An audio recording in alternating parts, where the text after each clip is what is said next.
Gonna keep it short.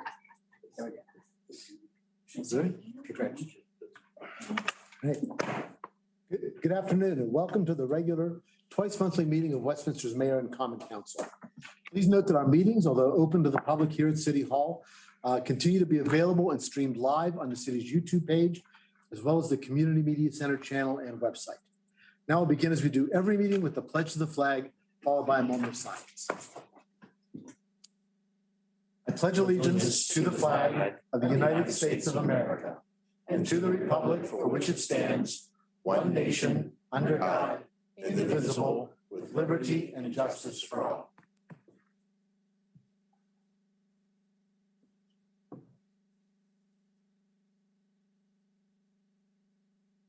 Thank you. As a courtesy to everyone, please take a moment to silence your cell phones or any other electronic devices that you might have that could ring or beep or make some other noise during the meeting. Thank you. Copies of this afternoon's agenda and the entire information packet that the council will be using are available online on the city's website. And I believe there are some hard copies here in the front of the room for folks who are present with us. Thank you. So we'll move on. First, we'll consider the approval of the minutes. We have minutes from the meeting of the Mayor and Common Council on April 11th, 2022. May I have a motion to approve the minutes? I'll make a motion to approve the minutes. Second. There's a motion to approve the minutes by Ms. Gilbert and a second by Mr. Cavacci. All those in favor, please say aye. Aye. Those opposed say nay. The ayes seem to have it, and the ayes have it. Minutes are approved. I will state for the record that we had a closed meeting on Monday, April 11th, in accordance with the general provisions article of the Annotated Code of Maryland. And that to that end, I ask that the minutes of tonight's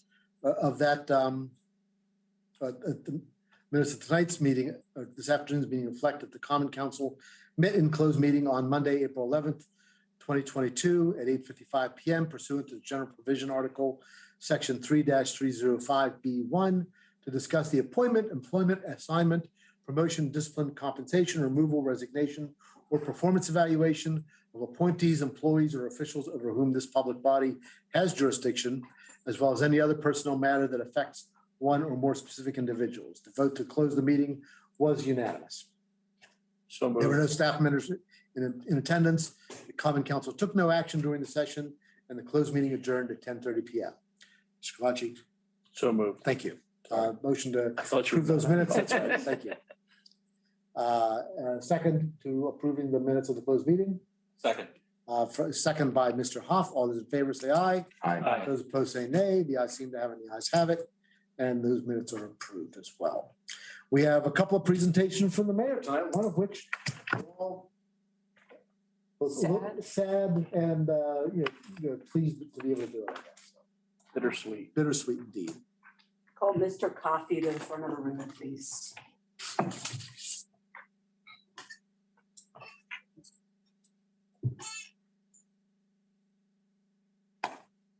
Thank you.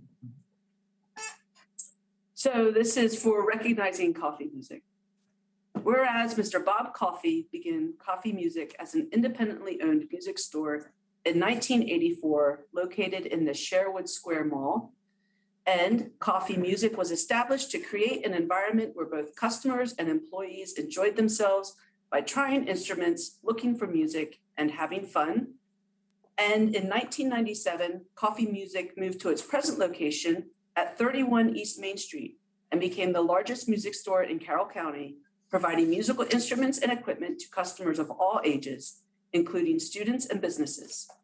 And Coffee Music provided a place to inspire musicians with new and used instrument sales, rentals, and service, music clinics, private lessons, and events such as demo days and a coffee road show for anyone who wanted to try an instrument. And Mr. Coffee has been the voice in the music community, and many aspiring teachers and professional musicians began their musical journey at Coffee Music. And Coffee Music has also partnered with the downtown business community to provide musical talent, equipment, and services. And Coffee Music has also provided invaluable services to the city of Westminster by providing music during events on Main Street, including summer concert series in Locust Lane, and on the library stage. And whereas on May 7th, 2022, Mr. Coffey will retire. Congratulations. Thank you. And coffee music will close.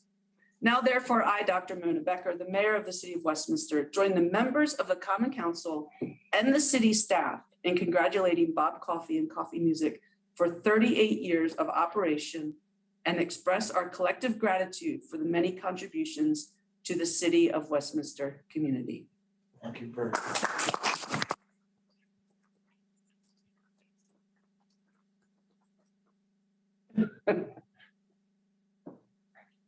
You guys, sir, Awesome. Thank you very much. would you like to say anything?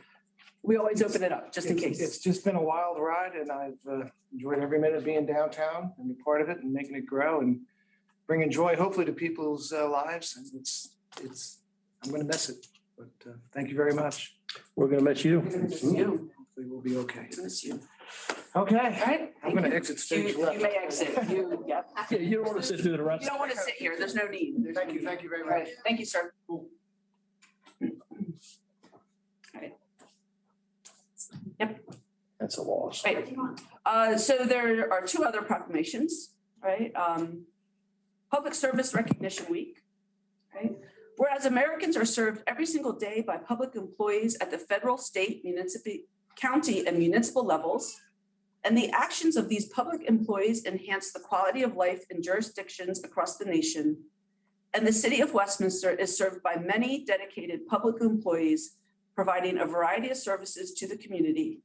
And whereas the services performed by the employees include general administration, housing and code enforcement, human resources, information technology, public safety, public works, and recreation and parks. And the mayor and common council wish to recognize the work performed by city employees and those public employees employed by other levels of government. Now therefore, I, Dr. Mona Becker, mayor of the city of Westminster, on behalf of the common council, do hereby proclaim that May 1st through the 7th, 2022 is declared as Public Service Recognition Week in the city of Westminster. And be it farther proclaimed that all residents are encouraged to join the mayor and council in celebrating the accomplishments and contributions of government employees at all levels. Thank you to all of you.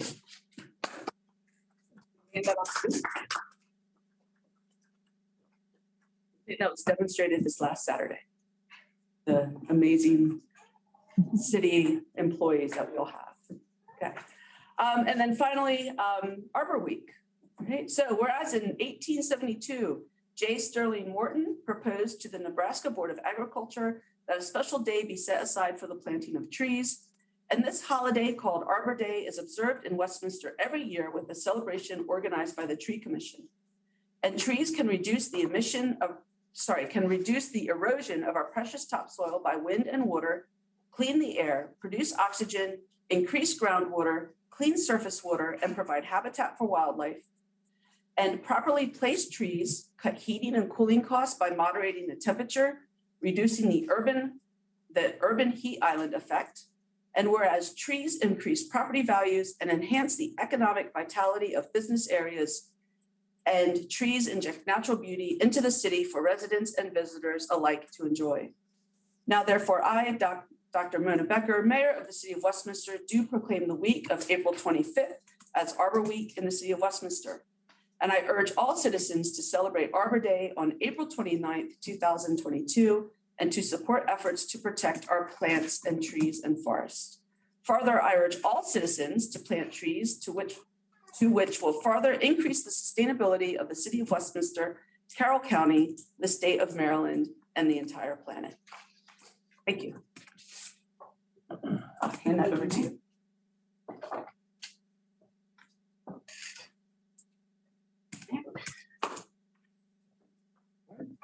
Thank you, Mayor. Important all three of those things, and especially our thanks, as we do come off of such an incredible event on Saturday that really did require teamwork from all across the city. Not a department in the city was uninvolved in that. So it really was amazing. So we really thank our city employees for all they do, not just on that day, but all throughout the year. Move on now to the next item, which is the consent calendar. Oh, no, I'm sorry, we have one more presentation under the quarterly update for the Westminster Fiber Network Project. We have Vicki Slinkman of Ting Internet. Always happy to hear how our partners at Ting are doing.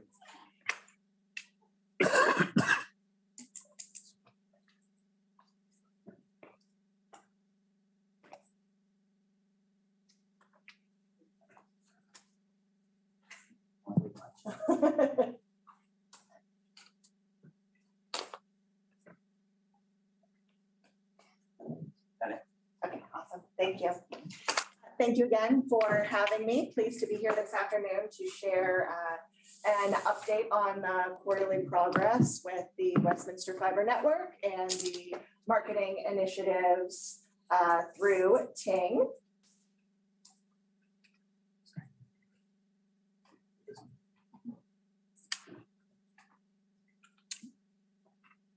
All right, so we'll start off with our metrics as we usually do.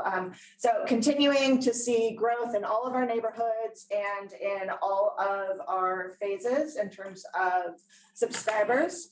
The subscriber base grew 4% quarter over quarter. So continue to be very pleased with that growth.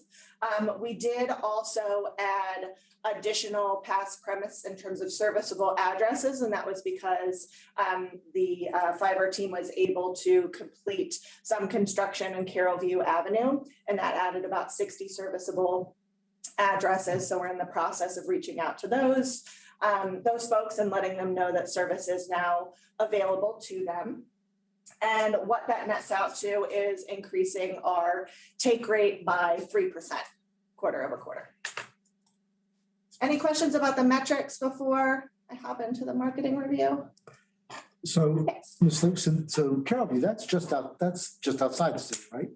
Or is that in the city? No, Carroll Avenue is the road with the homes that is right behind Maggie's. Yeah, that's. Right, that's in the city. That's in the city. That's in the Okay, I city, thought it was yeah. outside, okay. Yeah, so about half of the street was done and then the other half I see. wasn't. So Oh, okay. the fiber team Okay, great. was able to, and sorry, I'm speaking on behalf of your team. So anything else you'd like to add? No, you're good.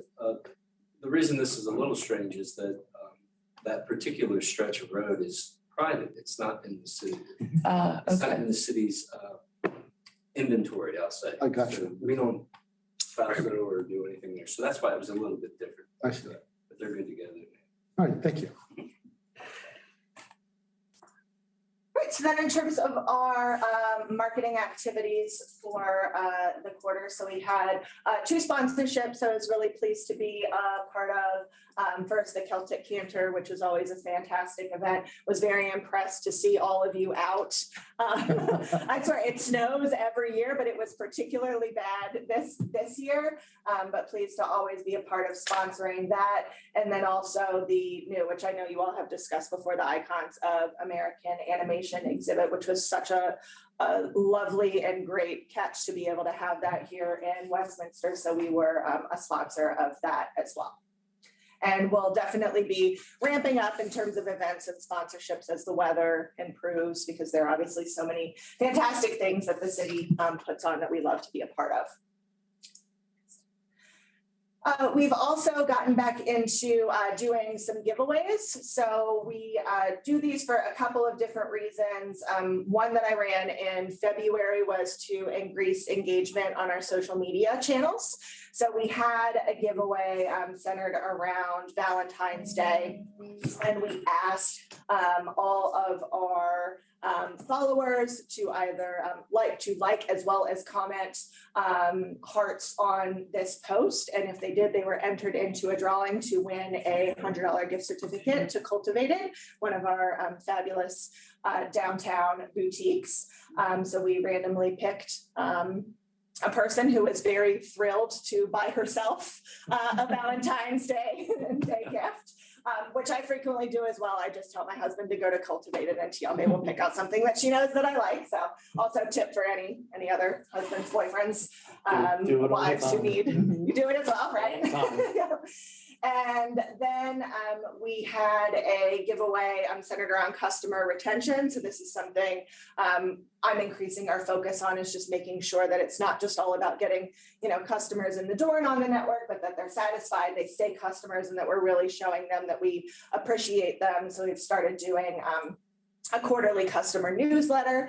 We'll also have other sort of customer events. And then this quarter, I did We're So Lucky, You're Our Customer, sort of St. Patrick's themed giveaway, and gave 3 customers $100 gift cards. So they were just chosen at random, gave them a Visa gift card, suggested they use it at the Celtic Canter. Unfortunately, they weren't able to do that, but hopefully they still went down to one of the businesses and bought themselves a great beer. Or 6, not sure going rate of beer. I'm not a beer drinker, but how much beer you could get for $100, pretty sure that was a decent price. Enough to have problems finding your way home. Sorry, I'm more of a wine and spirits, but I should know that because my husband's a beer drinker. But anyways, next, Mr. Weber. Thank you. So I'm finally very excited to share our Strengthen Connection campaign. So typically we have a major campaign about once a quarter. This is a campaign that we're running through February 15th through June. And it's all about the idea of showing people how having fantastic, reliable, fast fiber internet connects them, whether that's to friends, family members, their doctor, to be able to do activities online, like take a cooking class. This has been our most successful kind of larger campaign to date.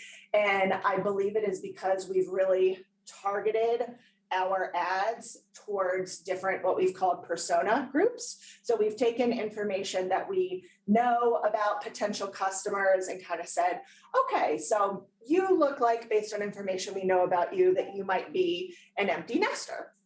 So we're going to serve you a particular type of ad that hopefully speaks to you. Or I'm in a group that is known as a family who uses a lot of devices. So we're going to show you an ad that shows how children engage online and with the internet. And so I think that's really why it has resonated, is because we're not just showing, kind of one creative to everyone. It's taking, creative that resonates with each customer's needs and serving them an ad based on that.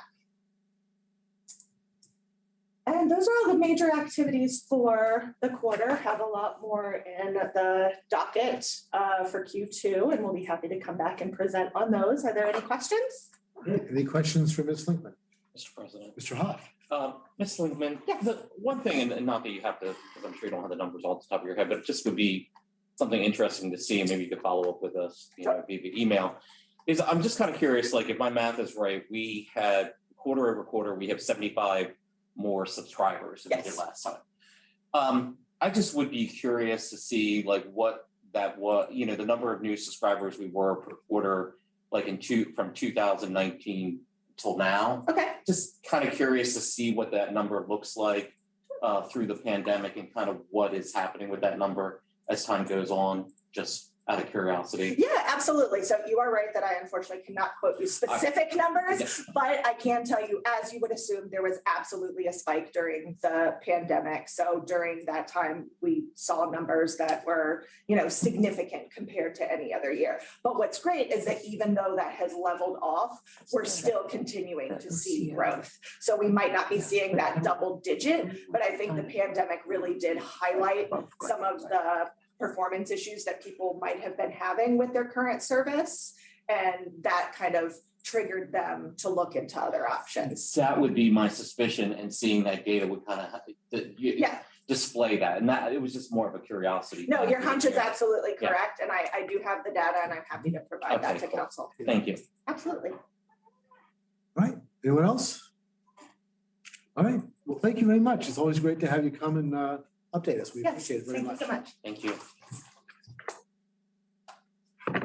All right, so we will move on now to next item, which is the consent calendar.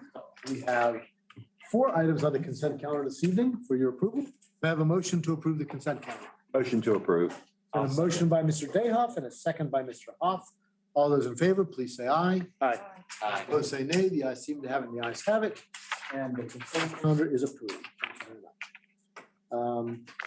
Next item is the report from the mayor, Dr. Becker. Thank you, Council President. So I know that there are some plans for others later, so I'll just keep it very briefly, just to follow up. I'm sure we'll talk about the wine stroll a little bit later. Just fantastic, and I'll let other people as well report on that. It was a phenomenal day for it. I'll be interested to hear how many people you think might have attended at the time. Just to follow up on the Arbor Day, there'll be a tree planting on Wednesday, the 27th at 3 p.m. In City Park. And I think by the Boys and Girls Club members will be there, if that's correct. I know I am a big fan of the Arbor Day event, so I'll be down that afternoon as well.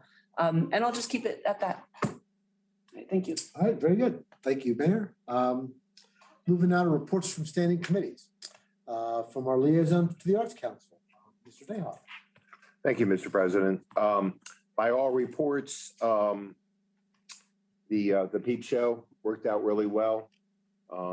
It's closed for this year, and we'll look forward to other events by the Arts Council. Thank you. That's my report. Thank you, Mr. Dayhoff. I just mentioned that the Executive Director of the Arts Council, Ms. Griffith, happened to stop by here the other day to drop off some things for the Tourism Office, and I happened to be here when she did it, and it was just telling me how much she's enjoying her role, how much she appreciates your support as the city's liaison on the Arts Council, and also in general, how fabulous the city staff have been.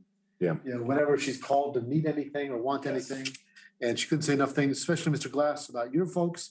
Said she hardly hangs up the phone, but somebody's there to fix whatever she's called about. So she appreciates all that very much. Mr. President. Mr. Dayhoff. I wonder if in the future we could have Ms. Griffin come over and make a presentation about the Peep Show. Sure, that'd be great. There were 20 winners, and I think that would be I think that would be great. Or maybe just an update on how things are. I think I would like that too. She's just doing a great job, That'd be great. and she really does. Every time I talk with her, she sings the praises of how supportive staff has been. Some of the issues get a little difficult, and we just always seem to be able to work them out. Sure. I just love working with her. Thank you. Sure. Well, we'll ask Ms. Imholz to pursue that for us. Good. Thank you. Thank you. Economic and Community Development, Mr. Hoff.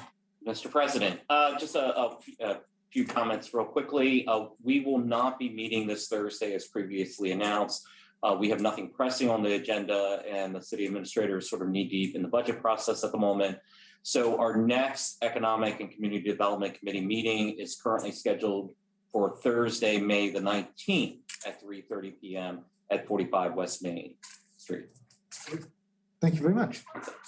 And speaking of the budget, in lieu of a meeting with you all, with the Economic and Community Development Committee, Finance Committee will be meeting, and with the city administrator to have some get an update on where she stands with her worksheet. I'm pleased to say she texted me the other day and said she turned the corner. I hope it was a good corner in the right direction, but we're hoping it was, and we're looking forward to hearing more about that. We are looking forward to reaching the end of this process. I'm sure we are. Personnel Committee, Ms. Gilbert. Nothing to report. Thank you, Ms. Gilbert. Public Safety, Mr. Cavacci. Thank you, Mr. President. I have a little list here to go through. I'll make it quick. The department is going to recognize today. It already happened, already recognized Detective James O'Brien and as the officer of the quarter, and Michelle Leone as a civilian employee of the quarter. I'm sure many of you know her. She is also our parking enforcement officer, but she does a lot of other things besides that. She's also very well liked for somebody who writes people tickets on a pretty regular basis. Everybody really likes her a lot. Tomorrow is the annual awards ceremony. During that ceremony, Jeff Schuster is going to be promoted to captain, so that's a pretty big deal. And then, of course, we'll have all the different awards, including Police Officer and Civilian of the Year awards. So I think probably some of you, if not most of you, are going to be there tomorrow. It's always a nice event, and that is being held up at the Best Western, right, Chief? Dave Janorski, who is a detective with the department, he came from Baltimore City PD, is retiring. That's quite a loss for the department. I know he is a really skilled detective, particularly with drug enforcement, does real good work and has closed many cases here in the city. So we're disappointed to see him go. We're also losing an assistant supervisor, Nancy Payne, in dispatch, and there's a application process going on right now to fill her slots. We're sorry to see her go. We've got some 3 new police officers are all in their field training, so that's good. We have a lateral officer who starts on Tuesday, and we've got an exam process going on for entry-level applicants right on this week, I believe. Or maybe that's already happened. It happened last week. I'm sorry. We'll have a lieutenant promotion process going on, some written exams, which I know HR is assisting the chief with, so we're appreciative of that. Police officers been attending CIT training, so that's always a good thing. I know the chief is very much out in front of all that. We're very grateful for that. That's important training. That's dealing with people with crisis intervention trainings, what that is, and crisis intervention team training, and that's real important. And then what else do we have here? We've got Nikki Hewer and PFC Corey Ty are attending a drug abuse or prescription drug abuse seminar to learn more about how to deal with that, how to help our department handle some of the issues related to that.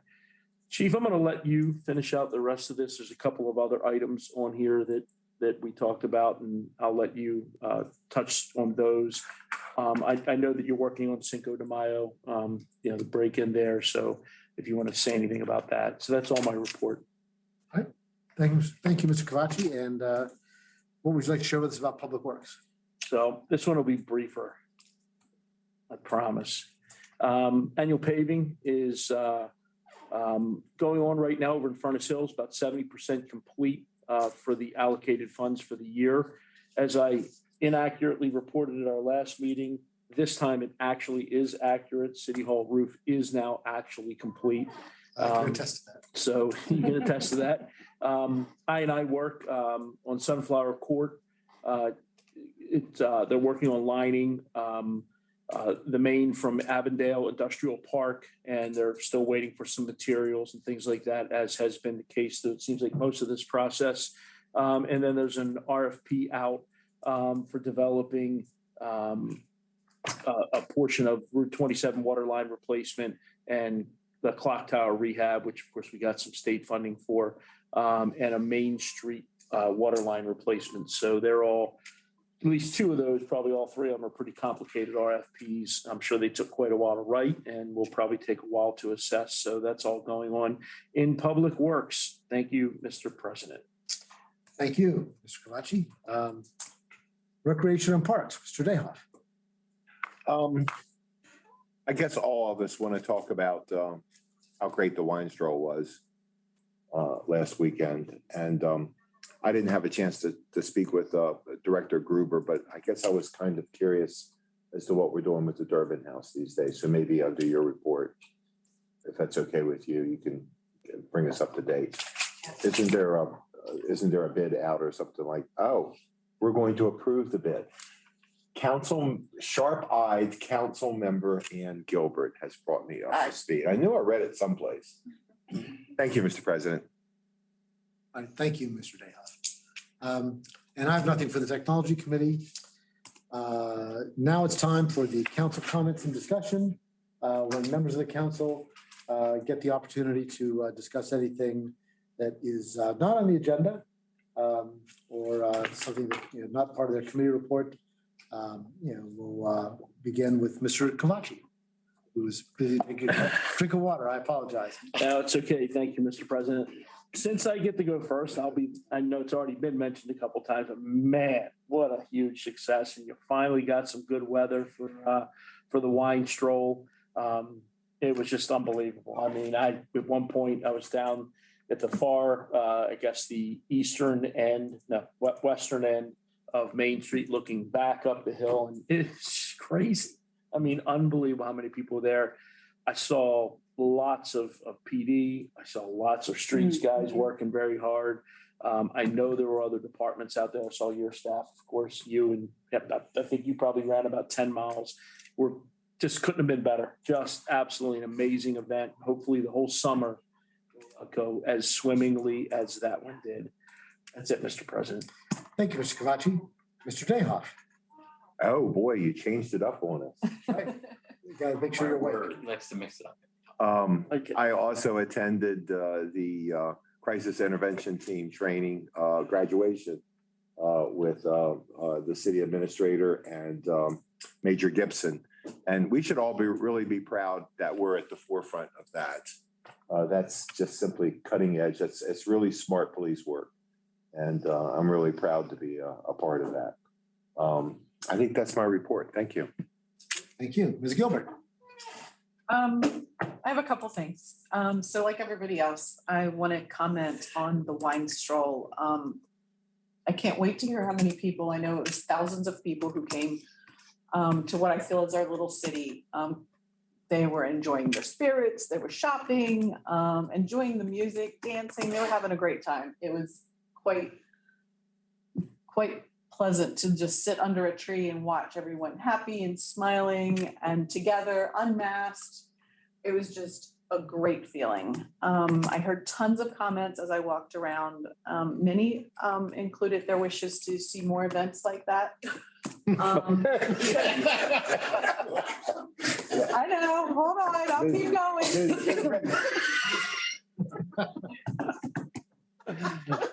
I know, I even shared that and I'll have something else as I'm reporting. Even if it's just one block, at night to just open up the street to a band or something simple, say dancing in the streets or I'll say that loosely. Anyway, just enough to allow folks to sit back and listen. So I also had written in my comments that I say that not to give Ms. Gruber a heart attack, of which obviously has just almost happened, but to show that Westminster and everyone who worked at the event we can put on a successful event, and people just want to see more of those events. Our police department, our streets department, and without them, I'm sure Ms. Gruber couldn't even do the event at all. So everyone comes together to ensure everyone has a wonderful experience. And it is seen through every single thing, every single detail, from the tablecloths to the table arrangements to the entry procedure, the police presence, the cleanliness of the streets, the installation and the takedown, everything. It was absolutely wonderful. And we are quite blessed to have all the staff that we do in every department. And to add a little bit of perspective and a follow-up on Tony's comments, I have heard that as of Saturday, Abby walked over 18 miles. Am I correct on that? You are correct. A day of amazing steps, but 18 miles for one event and one person. She's ran 40-mile marathons before. That's nothing for her. So that just kind of puts it into perspective for those of us that have put together events and those of us who have not, how much work that takes and how much just in the steps alone. So thank you. The second item I want to mention is regarding the veterans flags down on Main Street. If anybody has a veteran in their family, or of a special friend or someone who is a veteran and you want to honor them or their memory, Carroll County Veterans Independence Project has partnered with Westminster to launch Hometown Hero Banner Program. Everyone up here has a sample of the application for the banners. They can be purchased for $125. Or you can call the Carroll County Veterans Independence Project to pick up a brochure and an application for a banner. That's all I have. Right. Thank you, Ms. Gilbert. In Ms. Gruber's defense, I will say, I don't think she actually walked any of those 18 miles. She ran the She whole was time. running the whole time. I agree. Running. And that's what I saw anyway. And secondly, next time somebody says that to you, I would refer them to our concert series and our movie nights. So we do have other events they can go to and enjoy being downtown without Ms. Gruber having to hold another Mr. Hoff. Yes, a couple different things. Number one, on the last time I gave you an update on the legislative Annapolis front, just to kind of give you a brief update. Both the bill for the capital budget and for the highway user revenue bill are both sitting on the governor's desk.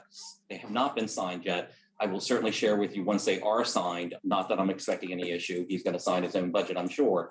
But I will continue to keep you posted on those items.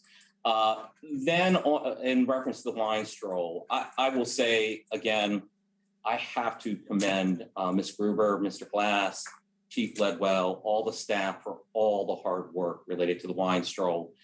And I've always thought we've been extremely lucky for a city of our size to have as many events as we do.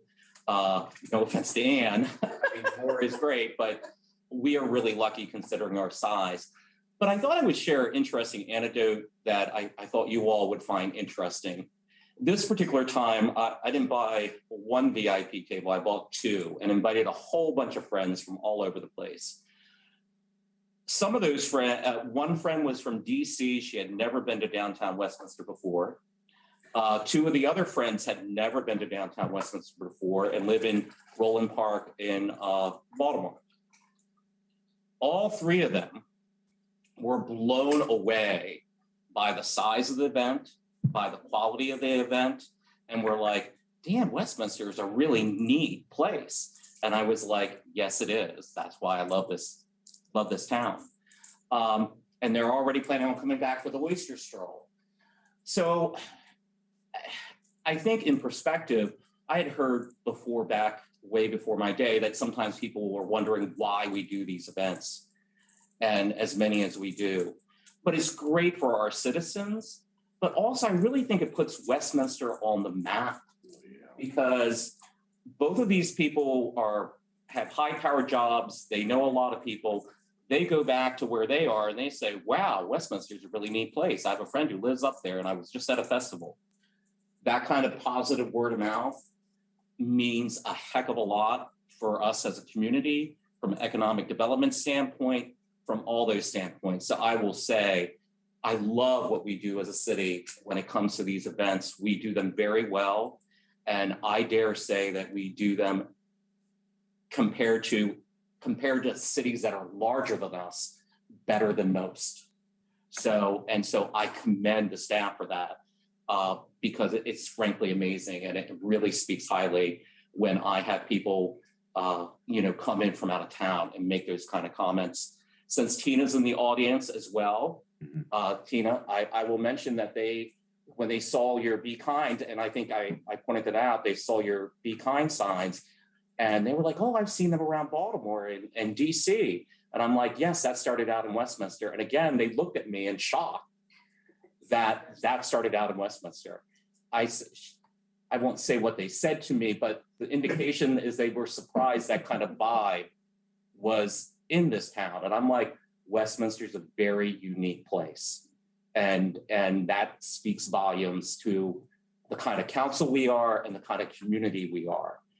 So I will shut up now, but it really displays how special our city is. So anyway, thank you. Thank you, Mr. Hoff. I won't add much to that except say I had a blast. Well done, as always. I also wanted to mention that last Saturday night after the wine stroll, I had the opportunity to represent Westminster at the Historical Society's annual gala. It was held in some community in the Northwest. I forget the name. It was a very nice venue there. But had a lot of fun. It was a great event. The folks at the Historical Society were very pleased that the city was represented, and it was a nice event. Looking forward to the Taste of Carroll event tonight, which is being held somewhere to the south. I don't understand what's going on here. They used to hold all these things in Westminster, but anyway, Mr. President. Looking forward to that as well. With that, we'll move on. Next item is bids. We have one bid this evening. Approval of bid for something that Mr. Dayhoff did not notice on his agenda. The Durbin House exterior renovations. Director Gruber. Yes, thank you so much. I was just digging for my glasses and I couldn't find them, so bear with me as I trumpet my arms out this way. We all have extra Mr. pairs. Glass is good. We're all that age. We're all that age. We all need Oh, readers. yes, they Miss did, Black. thank you. Look. Oh, she looks so studious. Yeah, you do. She's gonna be a professor. Like this is called. We want to keep her in person. Apologies. The fiscal year 2022 capital projects budget and grant funding from the Maryland Historic Areas Authority provides funding for exterior renovations to the Durbin House. Specifically, this project is to seal the building envelope and preserve the structure for adaptive reuse in the future. Over the past several years, the condition of this historic structure has steadily declined. Last fiscal year, grant funding provided by the Maryland Historic Areas Authority allowed the city to commission a historic structure assessment. This study recommended a course of action to protect the landmark property.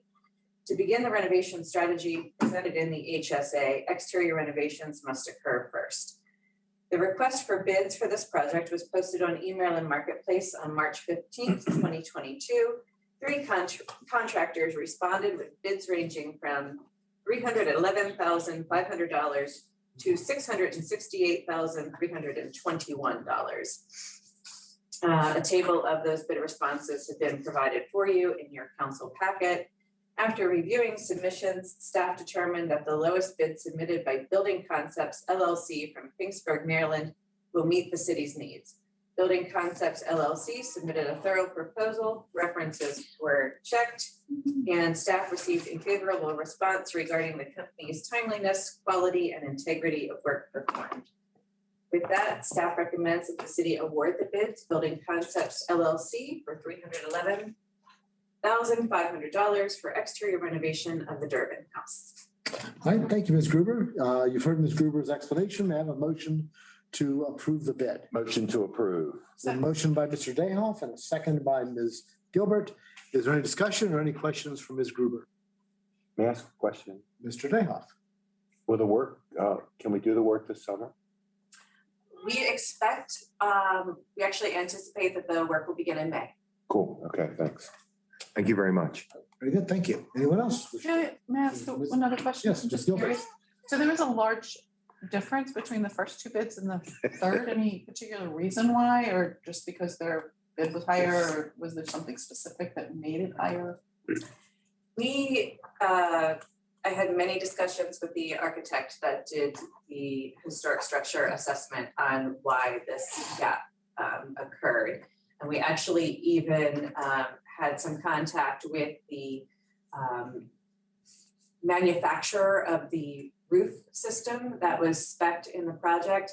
And everything that they submitted line item by line item in their bid response was just remarkably higher than the others. And then when we drilled down on the roofing situation, it was basically the manufacturer of that roofing restoration system called me to say they are trying to charge you way too much. Okay. So I don't know why that was. But he did. So check Just in case it can. So, Mr. President, Mr. Hoff. just to put on that, there were, two of the bids were not that far apart. The one was for 311, the other one was for 358. The other one was insanely over that. You know, and mind you, the location of this one is in Finksburg, so that might be part of the reason as well. And that's just the nature, correct me if I'm wrong, Mr. Glass, you've educated me that before. You just get different bid amounts because it's all closed, no one knows, and depending if they really want the work. But I will say, having read through the whole package and having done historical restoration work before, I know it's more than what we were hoping it to be. But this kind of work is very tedious and very time consuming and therefore can be very expensive. So it didn't, under current market conditions, quite frankly, either of the two lowest bids did not seem out of the ballpark of reasonability. The third certainly did. So I'm very comfortable, you know, moving forward. Of course, I wish it was less.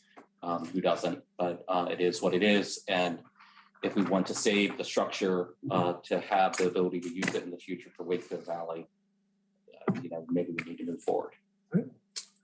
Thank you, Mr. Hoff. Anyone else? Mr. President. Mr. Kalachi? So I think, I know you all sitting up here and staff involved understand this. I'm not really talking to any of the folks in this room, but I think for the record, I doubt there's anybody watching, but I think for the record, we need to make sure it's clear. This does not allow us to use the building.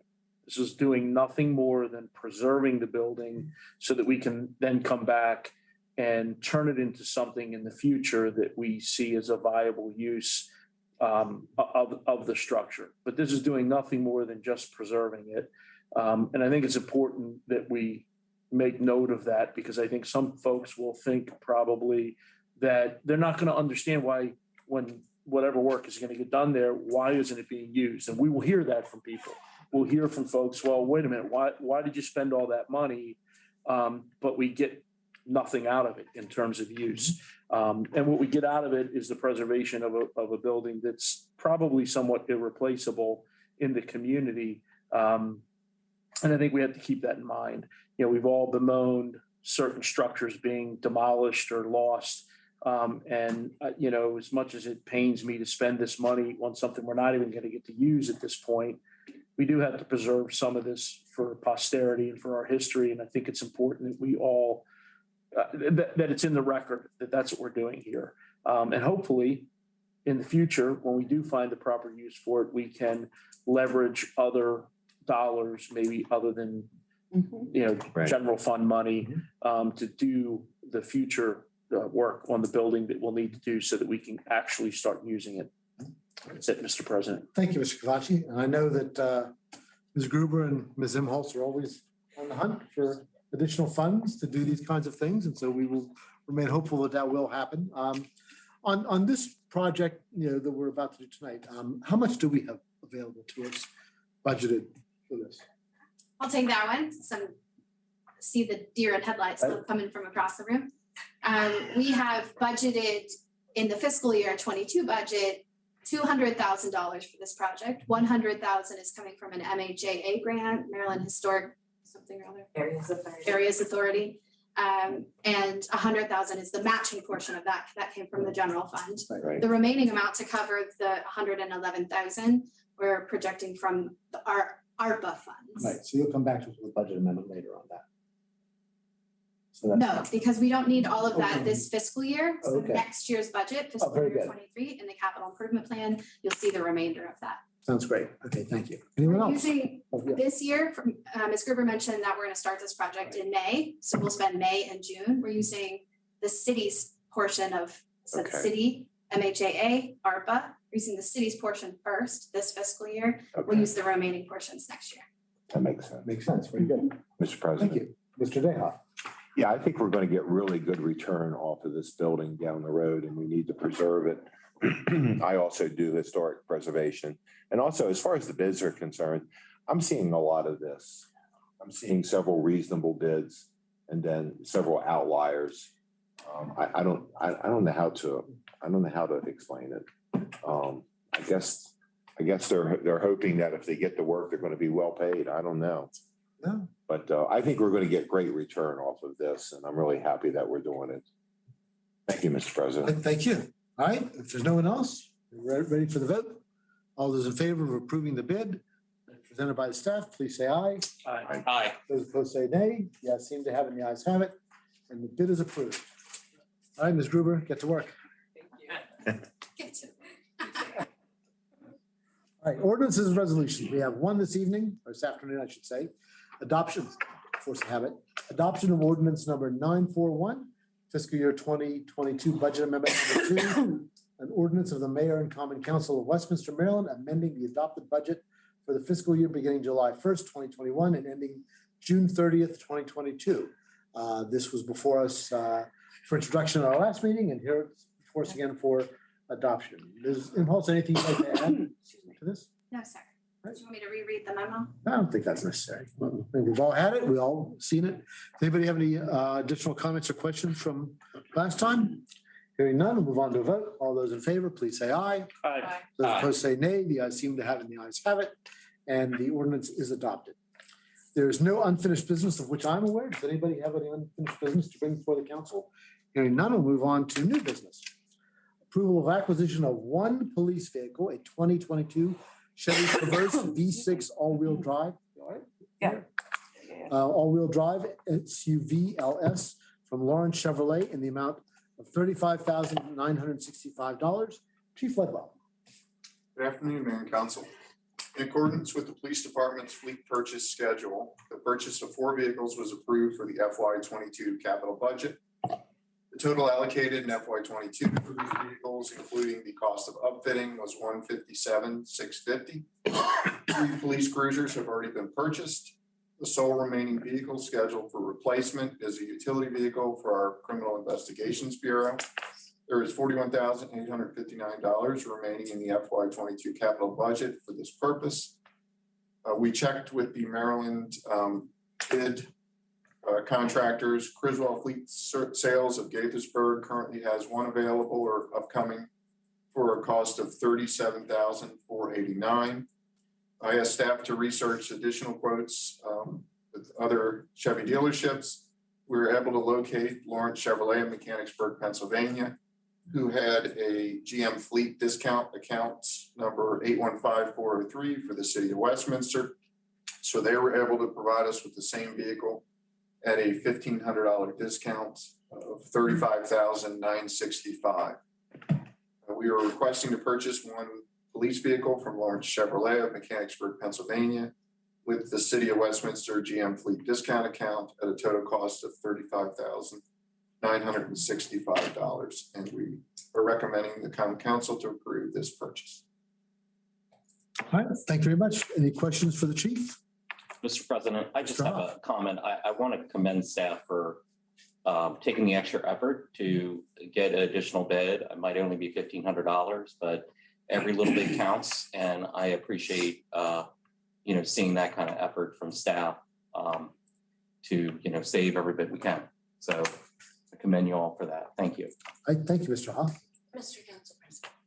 Ms. Levan. I just want for the record to reflect that we are recommending approval of this as a minor deviation from the strict terms of your procurement policy because this price was procured not through the competitive bid process.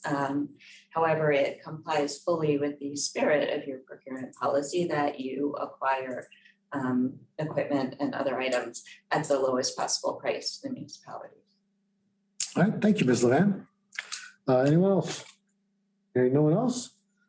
Move on to approval. All those in favor of acquisition of the vehicle? We didn't do it. Oh, we did a motion. I apologize. Thank you for catching that. May I have a motion, please? Make a motion.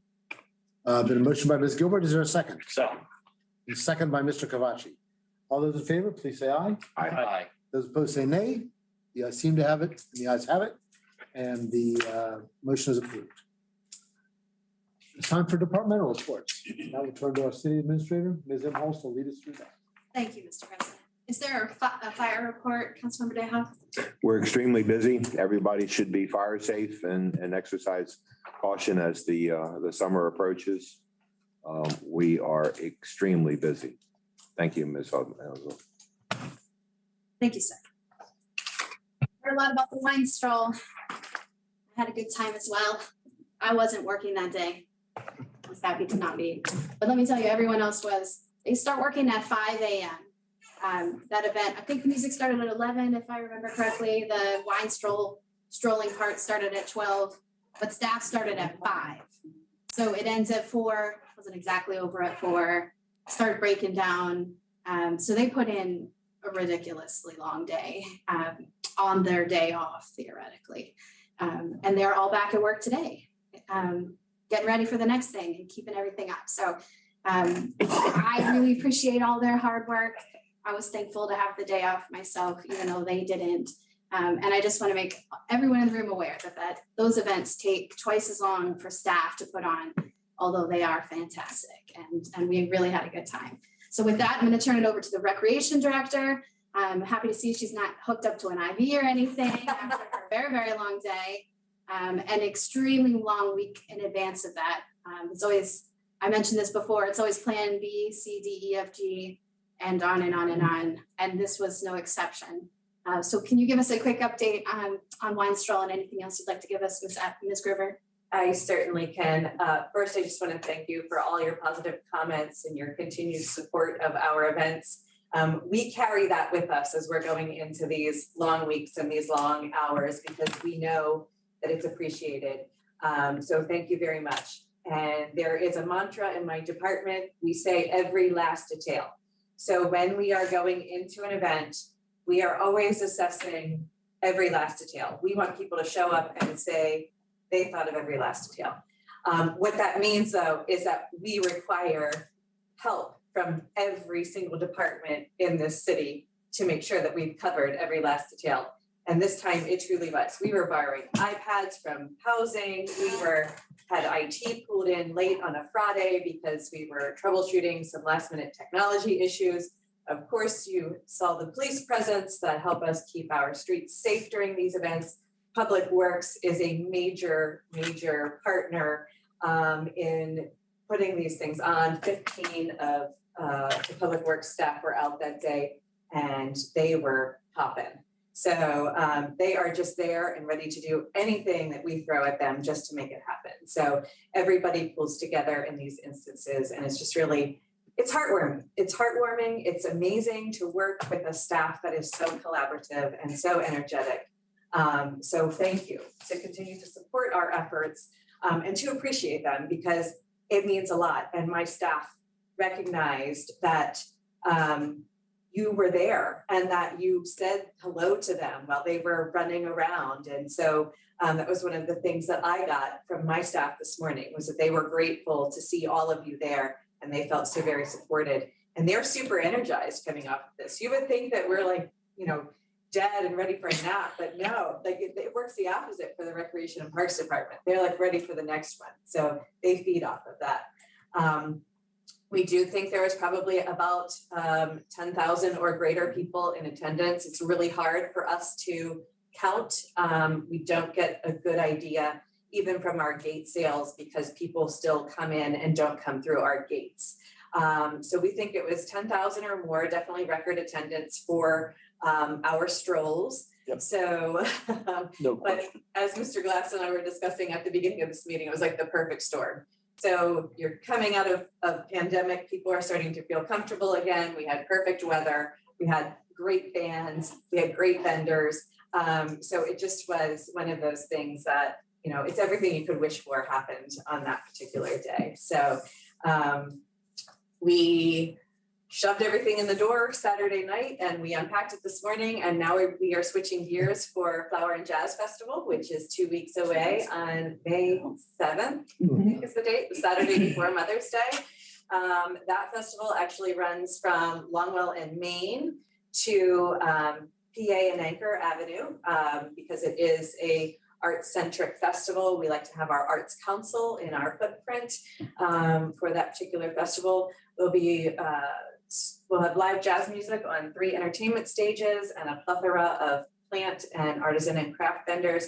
So come out and do your Mother's Day shopping.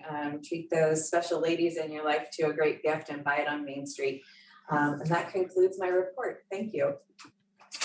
Any questions for the Recreation Department? Thank you again for all your hard work.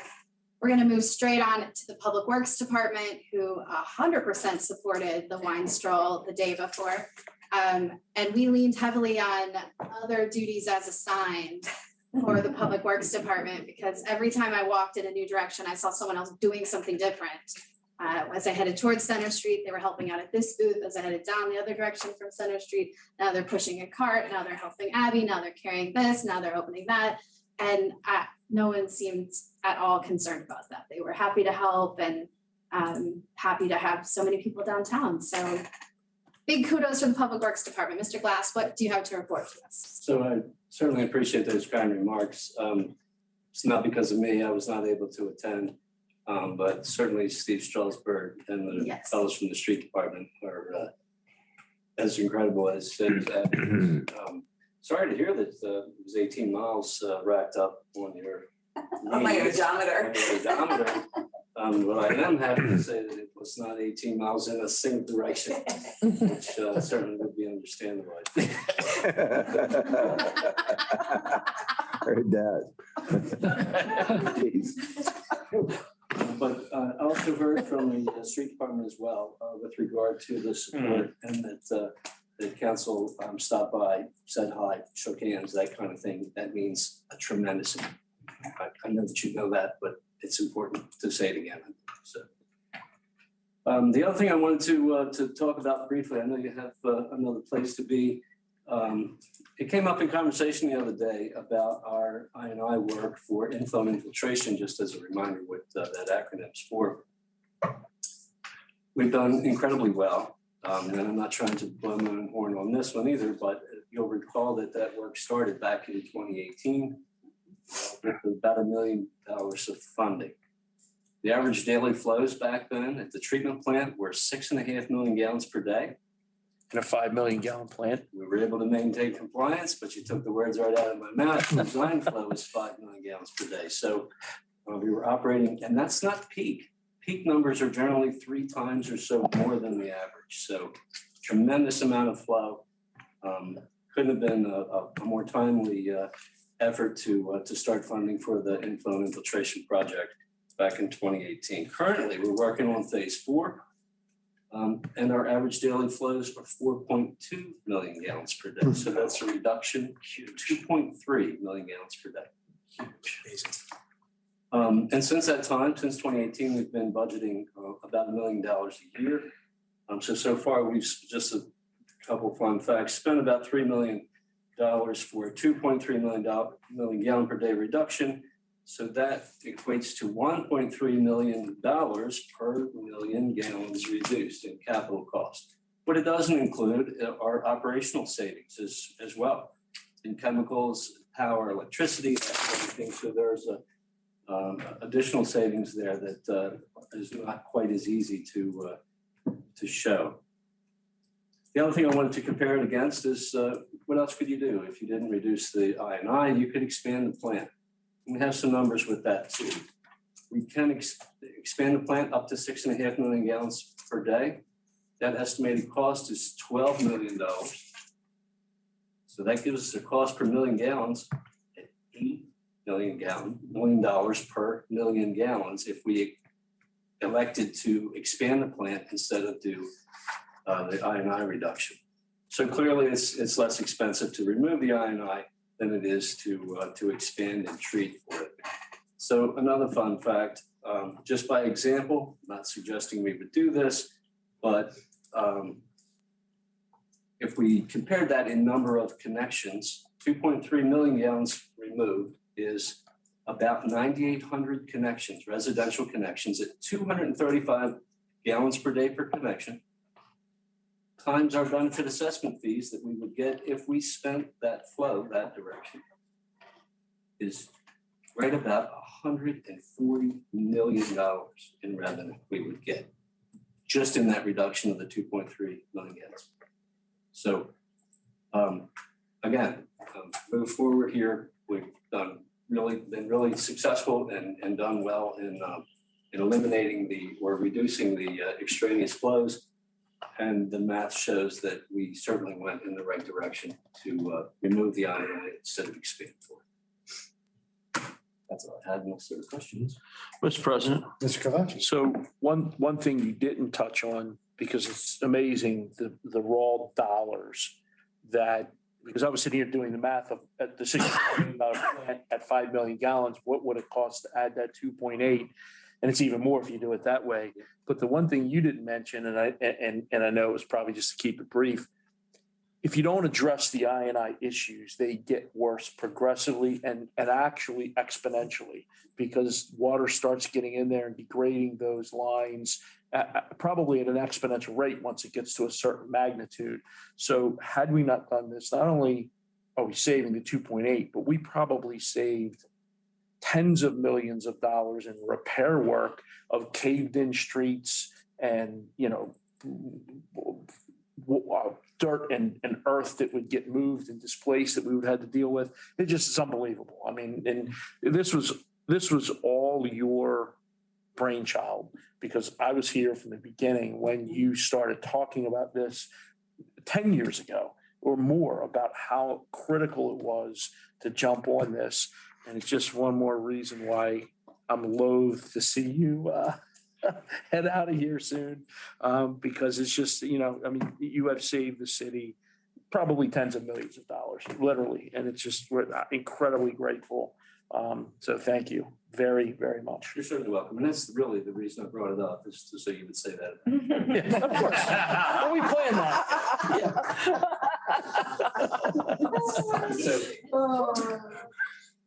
So I would like to make a comment too. It's just not to belabor Already heard enough.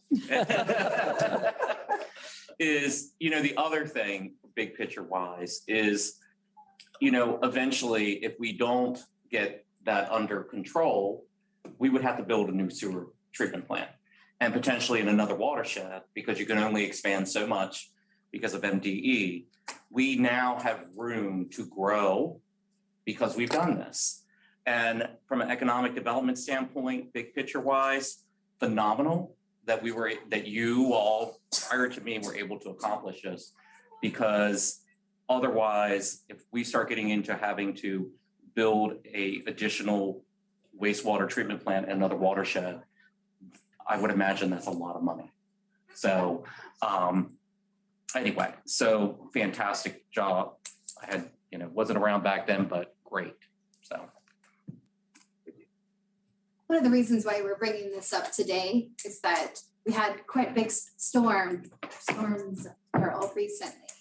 And we were, even with all that extra water, we were still under our capacity numbers at the wastewater plants. And that is a direct result of the decisions this council made to spend our very limited resources in this way. So we wanted to make sure that we, in addition to thanking Mr. Glass, which is appropriate, that we also want to thank you for all of your work.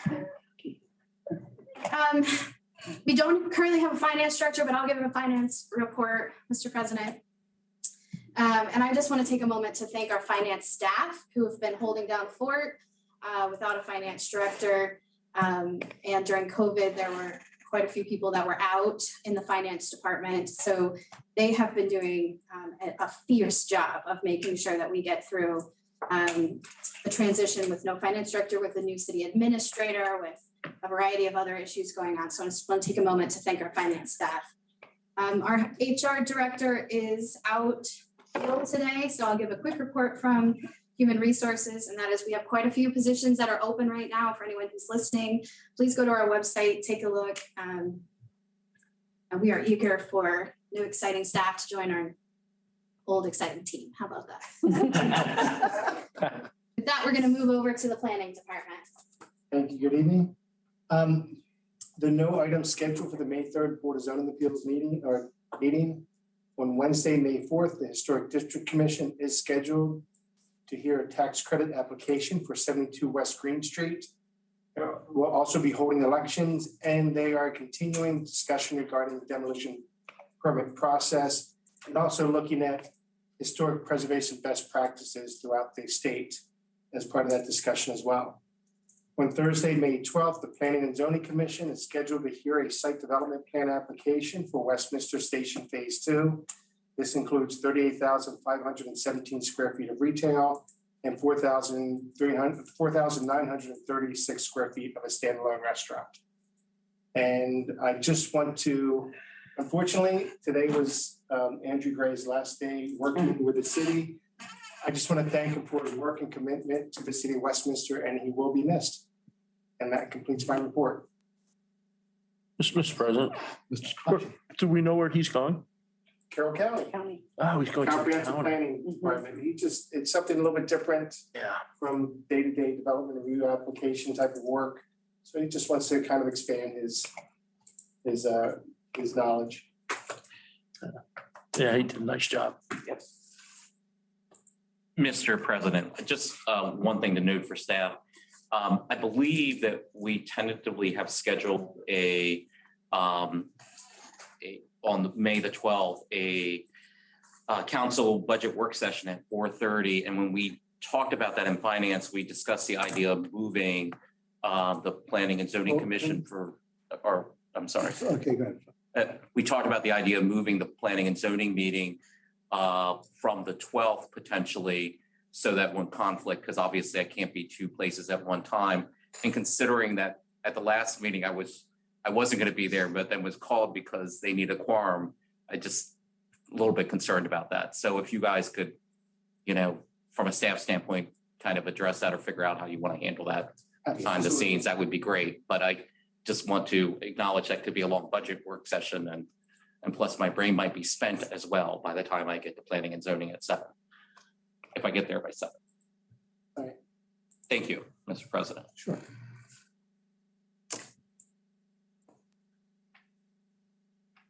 All right, let's move on to housing. Mr. Brown? Sure. Just one thing to alert the council of, and that is within the next 2 weeks, you may have colleagues or friends that landlords will be sending out notices to them that in advance that they need to renew their license by the end of June.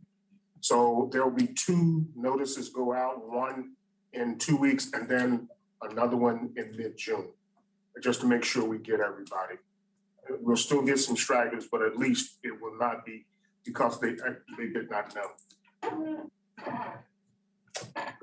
Any other questions for housing? So very quickly, thank you very much for giving us a heads up on that, because you're absolutely right. That is the type of thing sometimes we'll get some feedback from, and it's so helpful for you to share that with us so that we're not like a deer in a headlight. So thank you very much for letting us know that. Really appreciate it. I know it seems small, but it can be big when we're in the middle of dinner with our family and somebody comes over and starts pinging us and we're like, I don't know what you're talking about.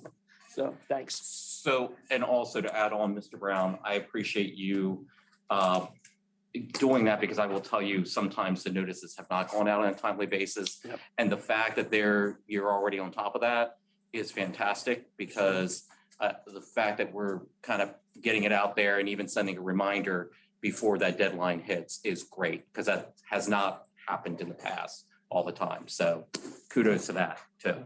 Thank you. Thank you, Mr. Brown. All right, we're going to end with the police department. I had an opportunity, as Councilmember Dayhoff mentioned, to attend the CIT graduation. We had 6 police officers who graduated from that program. As Councilmember Dayhoff said, that is a fairly unique program and opportunity for our community. I have a friend who is tangentially in the field, and she commented that she was so proud to live in a city that values this sort of deterrent opportunity, and we do too. So thank you, Chief. Tell us what's good in the police department. Okay, so to pick up where Councilman Kabachi left off,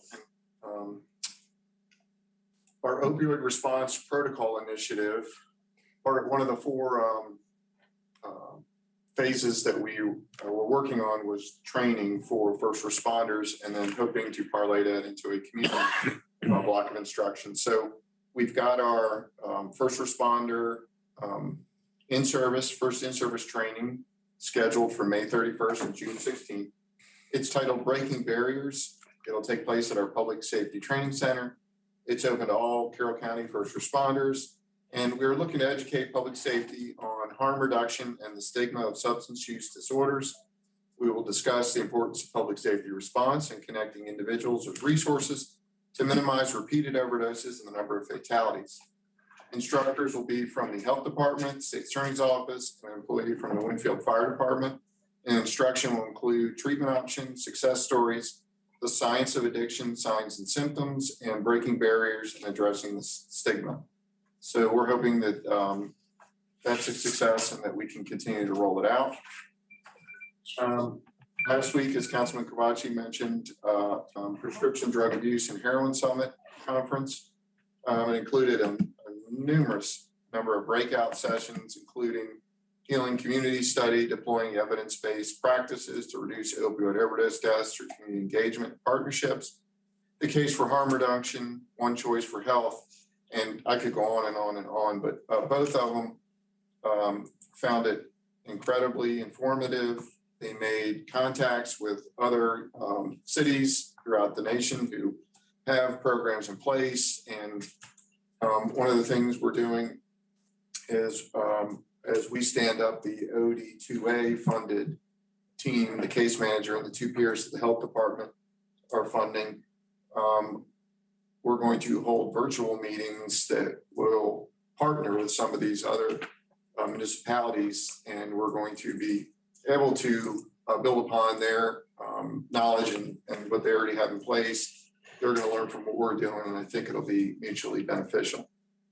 So I was happy about that. And we sent PFC Ty as a line officer because I think it's important to get that buy-in at the boots on the ground level, to get them to have some firsthand experience with what's going on out there.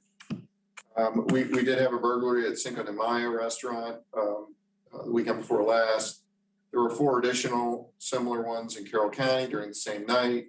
Our officers discovered it, and it's part of a regional series. We're meeting with Montgomery County Police and others to look at and follow up on some leads. And that's all I have unless there are any questions. Final thing I'd like to say, Mr. President, is the next time the council meets, which is on May 9th, we will introduce the fiscal year 23 budget. Before we get into the details of all that, I want to take a moment to thank the staff.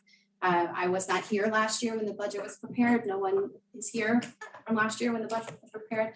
And the staff has really just stepped up to provide the assistance, the knowledge on an ongoing basis at strange hours when I'm working on it, when I need the information. So this is a group effort from the staff.